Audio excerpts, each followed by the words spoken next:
Assalamualaikum warahmatullahi wabarakatuh. Halo semua, kami dari kelas E3 kelompok 1 tugas sejarah yang beranggotakan Rohmah Dwi Fitriana, Ceti Marsanti, Sirli Alifa Cahaya, Hanasya Putri, Naila Yanuareta, Karina Wulandari, Marisa Kania Putri, Gilang Putra Pertama Riyadi, Danang Revian Saputra. Kami akan menampilkan video pembahasan tentang sejarah Kerajaan Kediri. Saksikan terus ya pembahasannya setelah ini. Selamat menyaksikan. Sejarah berdirinya Kerajaan Kediri. Kerajaan Kediri bermula dari pemerintah Raja Airlangga untuk membagi kerajaan menjadi dua bagian pada tahun 1041 Masehi. Pembagian kerajaan dimaksudkan untuk menghindari pertikaian. Seperti dikutip dari buku Ensiklopedia Sejarah Lengkap Indonesia dari era klasik sampai kontemporer oleh Adi Sudirman. Wilayah kerajaan Raja Airlangga dikenal sebagai Kahuripan. Pembagian kerajaan tersebut dilakukan Brahmana Sakti bernama Empu Baradak. Kedua kerajaan tersebut dikenal sebagai Kerajaan Jenggala atau Kahuripan dan Panjalu atau Kediri. Kerajaan ini dibatasi oleh Gunung Kawi dan Sungai Brantas seperti dikisahkan dalam Prasasti Mahasupya 1289 Masehi, Kitab Negara Kertagama 1365 Masehi, dan Kitab Calon Arang 1540 Masehi. Pada awal masa perkembangan, Kerajaan Kediri tidak banyak diketahui orang. Prasasti Turun Hyang II 1044 yang dikeluarkan Kerajaan Jenggala hanya memberitakan adanya perang saudara antara Jenggala dan Kediri sepeninggal Raja Airlangga. Sejarah Kerajaan Kediri atau Panjalu mulai diketahui oleh adanya Prasasti Hirah Keting tahun 1104 atas nama Sri Jayawarsa. Sebelum Sri Jayawarsa, hanya Raja Sri Samarawijaya yang diketahui. Letak Kerajaan Kediri, yakni di daerah Jawa Timur. Kerajaan Kediri berpusat di Daha atau sekitar kota Kediri sekarang. Pusat Kerajaan Kediri tersebut terletak di tepi Sungai Brantas yang masa itu sudah menjadi jalur pelayaran yang ramai. Asal mula dan masa kerajaan. 1. Pembagian Mataram kuno. Raja Airlangga membagi kerajaan Mataram kuno menjadi Jenggala dan Panjalu pada 1041 Masehi. Panjalu inilah yang dikenal sebagai Kerajaan Kediri. 2. Era keemasan. Kerajaan Kediri mencapai puncak kejayaannya pada abad ke-12, khususnya di bawah pemerintahan Prabu Jayabaya. Kerajaan ini makmur, damai, dan dikenal dengan julukan Amerta Bumi atau Tanah Surga. 3. Kemajuan beragam. Perekonomian, seni, budaya, dan agama mengalami kemajuan pesat. Candi Penataran dan Surawana berdiri megah.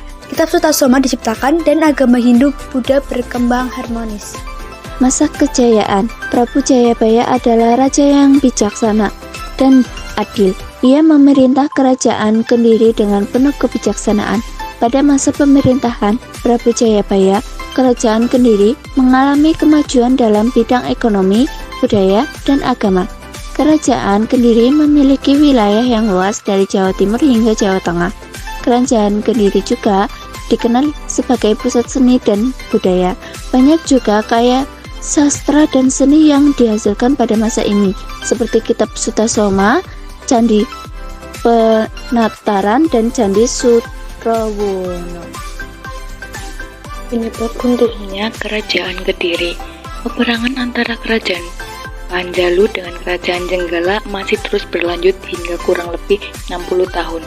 Hal tersebut dikarenakan kedua anak Airlangga sama-sama ingin dan merasa pantas mewarisi tahta ayahnya. Hingga pada akhirnya Jenggala berhasil memenangkan perang saudara tersebut dan sukses meraih seluruh tahta warisan dari Raja Airlangga. Kemenangan dari Kerajaan Panjalu tersebut membuat dipindahkannya seluruh ibu kota sebagai pusat pemerintahan kerajaan ke Kediri. Hal tersebutlah yang membuat nama Panjalu menjadi lebih populer daripada Kediri. Setelah berdiri kokoh hingga hampir 200 tahun, Kerajaan Kediri pada akhirnya mulai mencapai titik lemah setelah adanya sebuah perselisihan yang terjadi antara Raja Kertajaya dengan kaum Brahmana.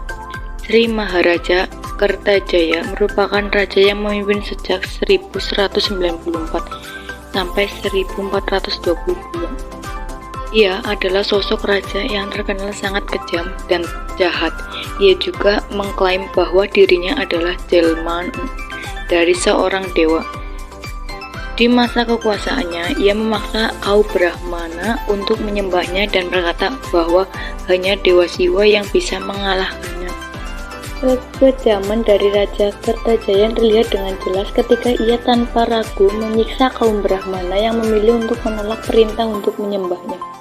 Pada suatu ketika, kaum Brahmana memohon bantuan ke Arok dari Tuapel untuk menghentikan kebengisan Kertajaya. Setelah segala upaya dilakukan, akhirnya Sen Arok berhasil membunuh Raja Kertajaya dan membuatnya menguasai kerajaan Kediri. Kesuksesan Ken Arok tersebut membuatnya ingin mendirikan kerajaan baru yang dinamakan Singa. Peninggalan Kerajaan Kediri. 1.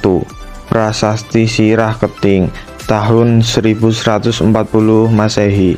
Prasasti yang satu ini dituliskan tentang kisah Raja Jayawarsa yang memberikan hadiah kepada masyarakat di Kerajaan Kediri berupa tanah.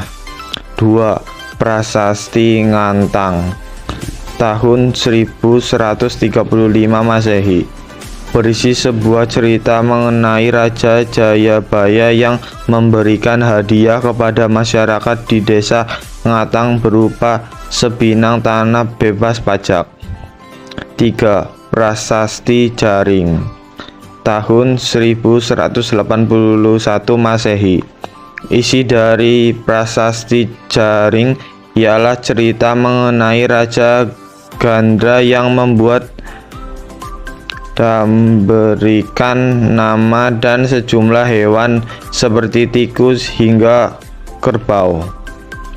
4. Prasasti Kamulan tahun 1194 Masehi. Prasasti ini berisi kisah mengenai Raja Kertajaya yang mendeklarasikan kemenangan Kerajaan Kediri dari peperangan melawan musuh di Katang-Katang.